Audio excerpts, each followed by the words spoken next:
Hi, so welcome to this video. We're looking at the Bartók Rondo from grade 8. I'm not a fan of Bartók, really wasn't a fan of this piece at all, but I still tried to play it as if it was the most beautiful thing ever created. And really, I do think this is a skill, and I really recommend this to everyone, that part of being musical is learning how to play everything as if it was the most amazing thing ever created. I mean, straight away, I just don't. I just didn't like this tune. I just didn't like this.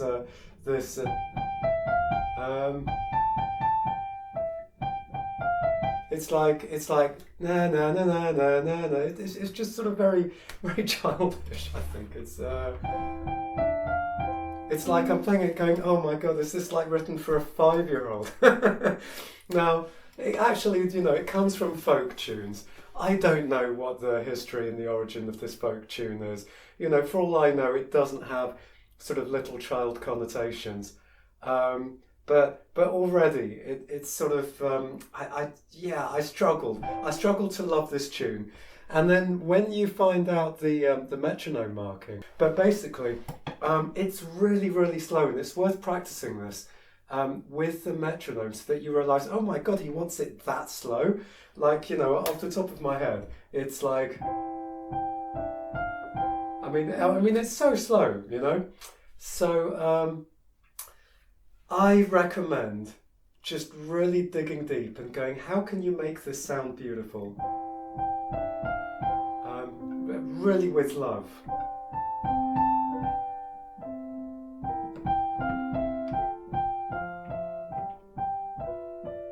Because I think it's going to be tempting for a lot of people to just go and just go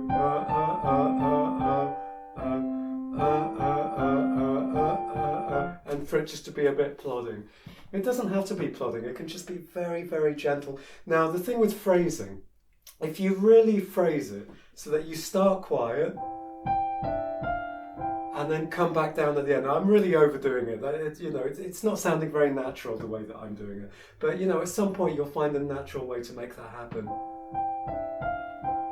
And then start quiet. Now it's too contrived the way that I'm doing it. But when you really sing it, if you really sort of sing it from your heart,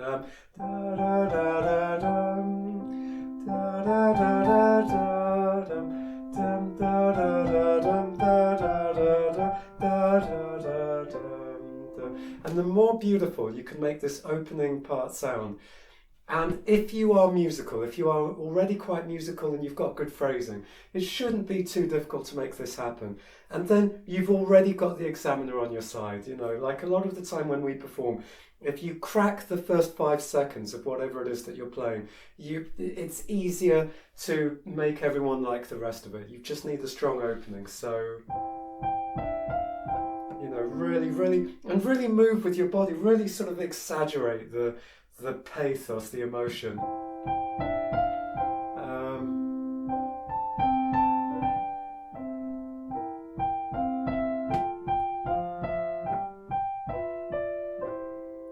So, you can really exaggerate all that stuff. Notice in the left hand, I am following the phrasing, so da, da, da, da, da, da, and then da, da, da. And then here we are in bar 7, coming up to bar 7, here, and then gap. So basically halfway through bar 7 in the left hand, I am making sure that while the little finger is played the G for the second time, there's a gap. And then if you can nail all the phrasing, get all that done, everything else is just going to be easier from there. So then MP a little bit louder, and quite a scrunchy chord there in the left hand.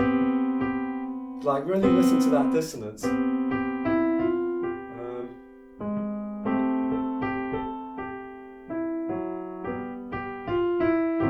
And these chords are great. This is a really interesting chord, really do listen to that. And then here, I hear a lot of people when they play, well, not a lot of people, some people when they play this, and they go, from bar 10, 11, 12, 13, from bar 13, and then they go straight to the top. The top isn't important. What's important? The dotted line that goes between bar 15 to bar 16 means that the tune is going da, da, da, da, da, da, and you want that tune to be unbroken. So basically from bar 10, 11, 12, from bar 13, the right hand is going, and then it carries on into,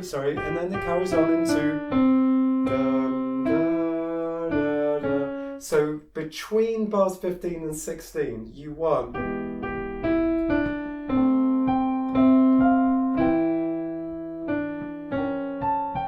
then the right hand can come in a bit.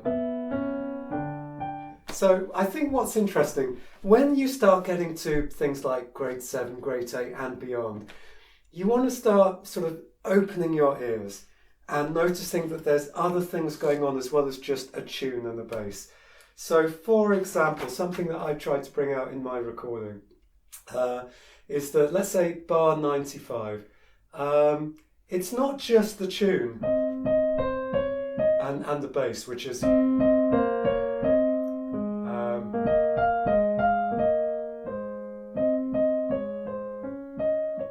there's a much more interesting line for me, which is one that sort of goes like a little bit chromatically. You've got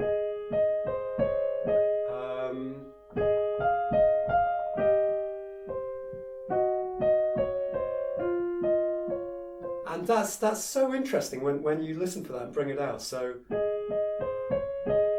then here,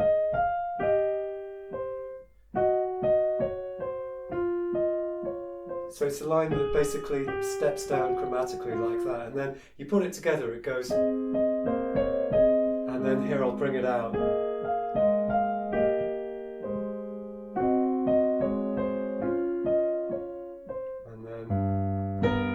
So, you look out for places like this. Where are there little hidden lines that you can bring out? And bar 9, you can start to look at a line that goes and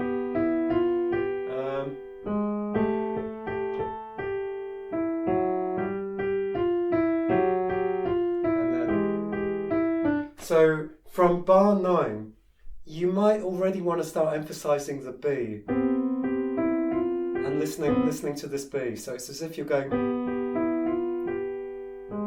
So,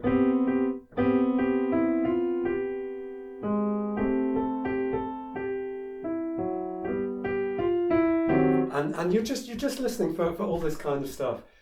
Now, yeah. So you've got these tunes, and then you've got what's the tune?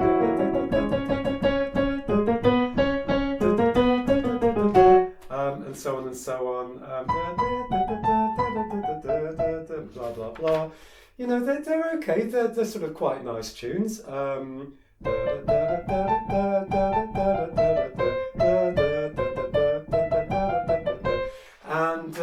basically, Bartók was quite interesting in that he was Hungarian. He was very interested in what it meant to be Hungarian, and he was very interested in Hungarian folk tunes. And he was sort of part of a whole group of composers who, round about this time, became interested in the folk music of their own countries and how that could be brought into classical music. So in English music, you had people like Vaughan Williams who did very similar stuff. And there was it was round about a time that in Europe, countries, composers from European countries wanted to start discovering, how can I write more like a Hungarian composer, like an English composer, like wherever in Europe. And so he's here going, I want to sound more Hungarian. Let's use some Hungarian folk tunes. What he's done with them, for me personally, is just not that interesting. Is that really the best he could? Anyway, it's another one of those videos where I just end up slagging it off. But and the one that the bit that I just think, really, is that all you could come up with? He's got this tune in bar 103 that goes.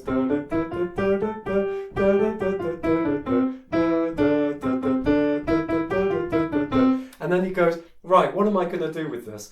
I know, I've got the genius idea that I'm just going to go da, da, da, da, da, da, da, da, da, da, da, and then go da, da, da, da, da, da. Oh, I'm a genius.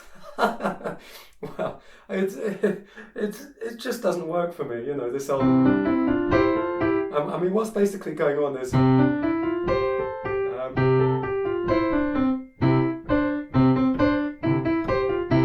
it's basically it, which then also just happens to go in something that sounds like two horns,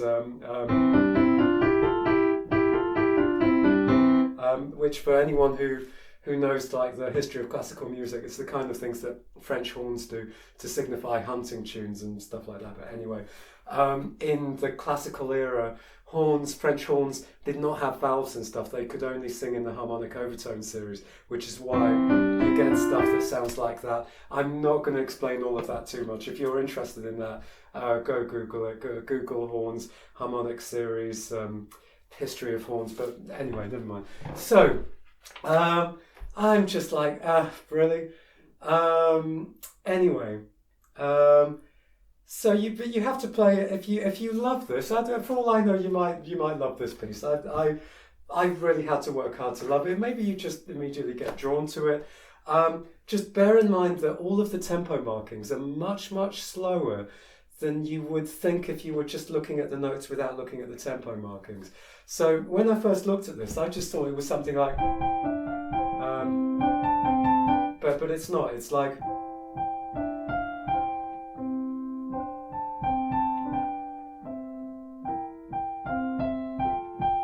which gives you room. It gives you room to be very, very musical if you want to. And then this bit, the bit afterwards. In fact, even that might be a little bit too fast. I'll have to get another metronome sorted out for the next time. I thought I could use the piano. Anyway, so it's a lot slower than you think. Because it says allegro molto, but yet it doesn't sound that fast. But the slower, you know, if you can keep the rough metronome marking, you give yourself some room to go to as it gets faster and faster and faster. So that by the time you get to some of this stuff, which can be a little bit tricky, because by the time you get, by the way, if you're going to start practicing anywhere, practice this bar, because when I recorded this, it took me quite a few goes before I got it right, because it's a little bit tricky. So from bar 62, you've got now to go straight from here and to go from your second finger and jump straight to a little finger on that beat. That's really hard, actually. And this whole thing here is quite tricky.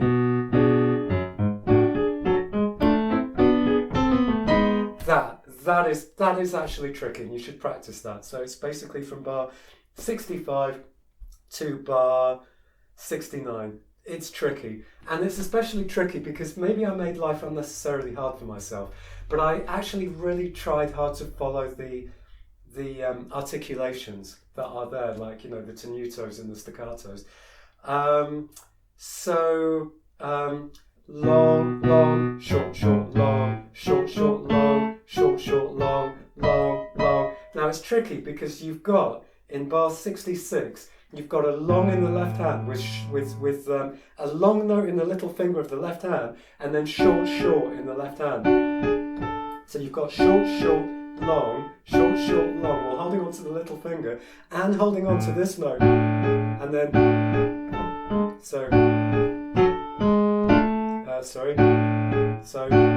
and then short, and then holding on to that. Yeah, it's just, this takes practice because it's not intuitive. And I'd say half of the professionals who play this do not even bother trying to get those articulations right, which I don't understand why you wouldn't make that extra effort.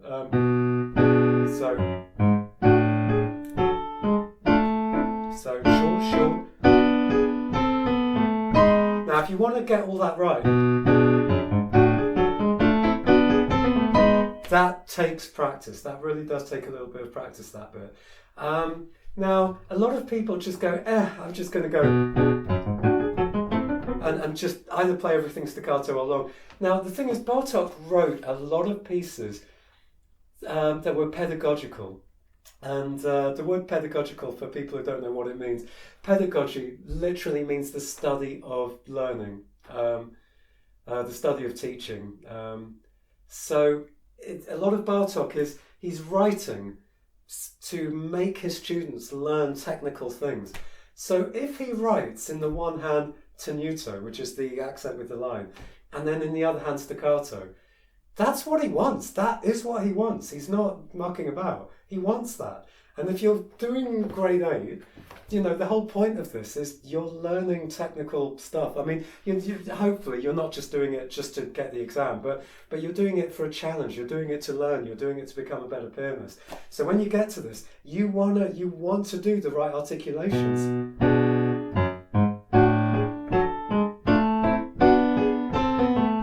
So, and it's, it's just what you've got to do.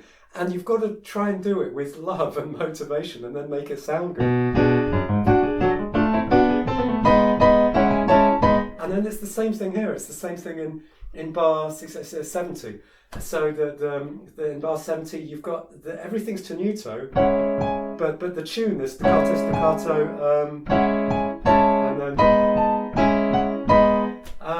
and if the performance that I gave of this with the synthesia stuff, I just really didn't like this piece, and I should have spent more time practicing it. But I just wanted to get it done so that I didn't have to play anymore, if I'm completely honest. So there's little bits and pieces that, I would have spent a little bit longer tidying up. So for example, I'm a little bit unhappy with what I did in bar 68. So you've got... And then for me in bar 68, it's a bit rushed. It's a little bit rushed. And in my defence, though, most professionals who play it also rush it. He said defensively, but I would go back and tidy that up and make it a bit tidier. Anyway, and also the really, really difficult thing. It's so hard from bar 69, making them long.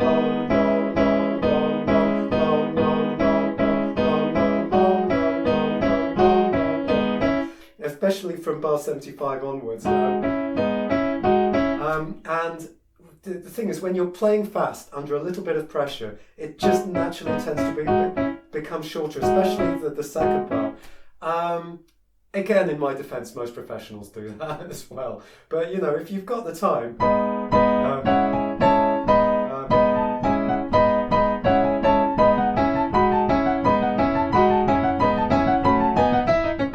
And you get all those right. I didn't get all those right. And you can see painfully in the synesthesia that some of those are quite short. Really, they need to be long.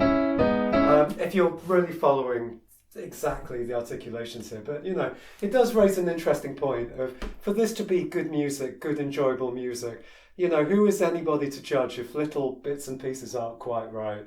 But, if you've got the time and the inclination, fix those things. And again, it's not easy. Like bar 80. So this whole slurred, short, slurred, short, slurred, short. At speed, under pressure, that is almost impossible. Really, really difficult. Anyway, I'm coming up to the end of how much time I kind of really wanted to give to this. Now, I did make quite a bit of a... there was something that I was really unhappy with, and that was in bar 127, but I just wanted to get it out of the way and done. Because what I did, I was playing it the way that was recommended, and then at the last minute, I changed the distribution of the hands to make it a little bit easier, and then I just kind of confused myself. But let me give you a little bit of advice for something that's just going to make this much, much easier in bar 125, because from 125 it can be a little bit tricky. So let me take you from 121. You've got and then you've got, and incidentally, just that from 123 to get long, short, long with the right hand staccato syncopated, that in itself it's a lot harder than it sounds. Anyway, let me carry on. So I'm going from 123.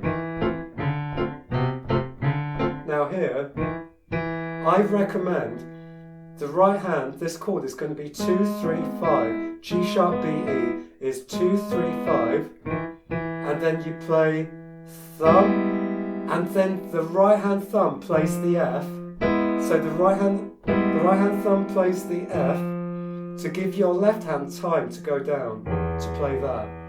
So you've got from 100 from 100 bar 25, you've got, and then right hand plays this note, gives your left hand time to come down. Now what I'm doing is I'm letting my right hand play this to then go, then the right hand. So basically bar 127, right hand, left hand, and then on like that. And then I made a bit of a mistake, because I just got thrown by that at that point and hunted in the wrong place. So anyway, that's like the one bit that sort of, where is it? But I just, I'd already been trying to do it a few times to get bar 65 right, and I just wanted to get this piece done and behind me. Do try in bar 139 to actually do the chord weighting. So yeah. So it's not, but really, now you should be able to hear that these notes are there, but it's mainly the note at the bottom, and it is so clear about this. Really bring out the note at the bottom. It's something that if I was an examiner, I'd be looking out for. So all of this, you need a very relaxed wrist. So what I do sometimes is I encourage my students to either imagine or buy or use a basketball. So if you get a basketball and you dribble it very, very near to the ground, so like you get it as near to the ground as you can and you dribble it and you keep it dribbling, you'll find that the only way you can do this is by moving your wrist. Everyone knows how to do this. Everyone knows instinctively, I think, how to dribble a basketball near the ground. Even if you've never dribbled a basketball before, you'll quickly work out what you do to keep it bouncing when it's right next to the ground. You move your wrist up and down a lot, and that's if you try and do it. Now, it's very, very common that when we get tense, when we concentrate, when we strive and try really hard, the wrist gets stiff. And if the wrist is not moving and you start doing the whole thing with your arm, it's going to be very, very difficult. You'll get notes wrong, it's exhausting, and the sound's going to be wrong. So if you look at my wrist as I do this and look at my whole body, it's effortless, it's so easy. If you do it with your wrist unmoving, your whole arm is tense, everything is tense, it feels very, very hard. So, I thought I could just do this fairly quickly, but I feel like there's a lot more detail that I could go into this on this piece. I like bar 147. I like these notes very leggero. In other words, sort of very, leggero means light, but it implies that everything is sort of staccato.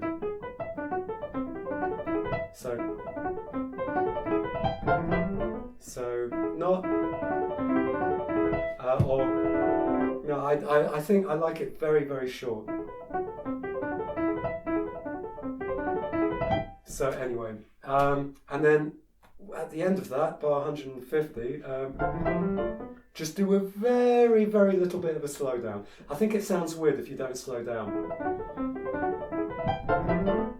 Very weird without slowing down. So instead, just a little bit. And then at the end, super quiet.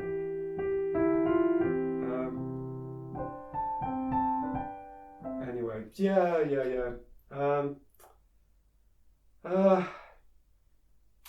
So things like, bar 111, do take care with the articulation. You've got long, short, long, short, long, short, long, long, short, long, short, long, short, long, long, long. And that sort of can be challenging to then make that suddenly long. Long, long, short, short, long, short, short, long, short, long, short, long. So,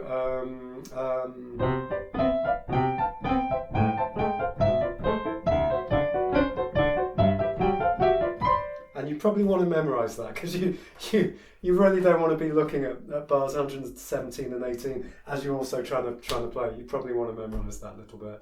But yeah, so the lift, the, and then lift, lift, not lift there, lift, lift, lift, down, down, down, lift, lift, down. So yeah, you know, it really helps if you're a bit braver with your hand motions, that kind of thing. Yeah, what more can I say about this piece? There's not an awful lot of complication to this. Don't overuse the pedal. Don't use the pedal anywhere where you've got staccato. You really kind of want to stay away from pedal. Use the pedal at the beginning. Yeah, use loads of pedal at the beginning if you want. And then the moment you've got... just absolutely stay away from the pedal. I might use a dab of pedal, places like bars 36, 33, yeah, bars 36. I might use dabs of pedal on the long notes. And then not use pedal anywhere where there's staccato. Bars 92, count them. I've seen some people sort of go, I'm going to go from 83, 84, 85, 86, 87, 89. I'm going to go from bar 89. And I've seen some people go 1, 2, 1, 2, 1, 2, 1, 2. And then there's just like an indefinite pause and then they start again. That's not what happens. Don't annoy the examiner by doing that. You won, even though it might not feel like it's important. So okay, I'm going to go from bar 83. 1, 2. 1, 2, 1, 2, 1, 2, 1, 2, 1, 2, 1, 2, 1, 2, 1, 2, 1, 2, 1, 2, 1, 2. And you, it might not be obvious, but I am absolutely counting, and at the end of those 3 bars, I am in. It might not seem important, but it's an exam.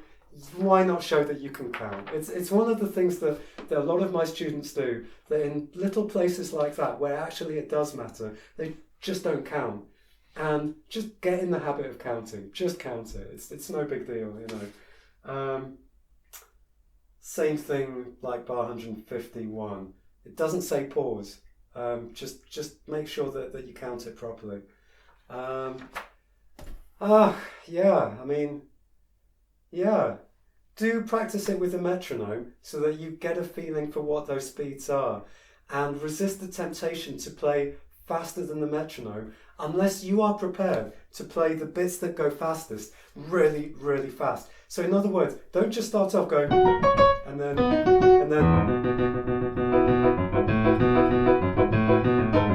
don't play at that speed unless every single time the tempo marking gets faster, you can make it go faster.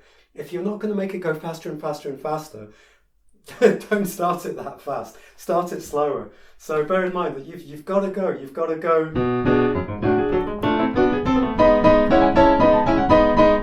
So whatever speeds you're doing before that must be slower than that. They must be slower than that speed. So work out what your fastest speeds are going to be. It also does say in the teaching companion book that you do not have to play as fast as the specified tempo markings. I think they thought, yeah, not all great people are going to be comfortable at moments like bar 65. So don't feel you have to go as fast as the tempo marking. But what is important is that you are always getting faster every time you're supposed to go faster. So make sure you start slowly enough. Anyway, I'm going to call it a day on on this one. I really struggled to love recording this one, but I hope that I still gave it love and was convincing, and it doesn't show just how much I didn't enjoy this piece. Anyway, so again, you know, if you're interested in lessons, I do online teaching, and do subscribe to the channel, and I'm going to be putting up all the other pieces from the ABRSM books for this year. So yeah, thank you for following it if you've lasted this long, and good luck with learning the piece. So thanks, bye.